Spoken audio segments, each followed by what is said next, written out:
Now that individual mirror pieces are painted, we need to go back in to redefine your space. I want you to mix up a grout color. Now, grout is going to be kind of what's behind each little mirror piece. It's going to be very thin lines that divide each of your mirror sections. Typically, again, this paint doesn't like water, but for this step, we do want our paint to be thin, so you can water down your paint a little bit as you're working. I recommend working with a darker color. Don't just choose straight black. Remember, you're still going to be working with whatever your color is. So I have pink. I'm going to be mixing up like pink, black, and white to create a nice grout color. You want to use as thin of a brush as possible. We're making very thin lines just to outline our mirror pieces to make them pop back out again. Make sure you're not being too heavy-handed with your brush or your lines are going to get like really thick and kind of sloppy.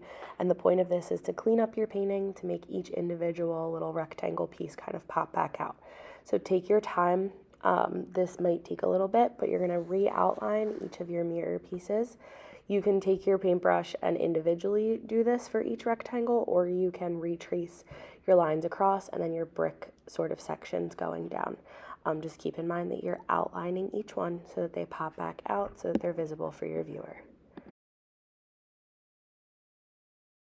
Once your grout lines are done, we're going to go back into some of your mirror pieces, I would say about half of them, and give them just some additional highlights and shadows where the light's really going to reflect off and make these really look like mirrors. Play around once again with tint, shades, and tones. Mix up different really light lights and darker darks and a lot of mediums. We're just going to make some tiny marks on some of your pieces. You don't have to do this for all of them. By the time I was done, I did about half. But again, I tried to use a little bit of a larger brush and it just wasn't as successful. So maybe I'm using my small brush I did my grout with. You might want to do that as well. But the way to do this, you're just going to make a really thin line with some watered down paint again. Maybe some little L's or T's in the corners of your mirrors.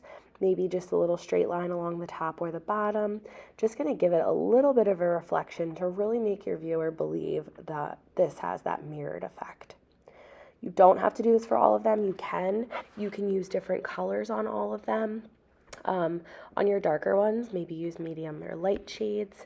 On your lighter ones, use medium or dark shades. Just play around with yours, see what's really going to help make your work pop out really nicely.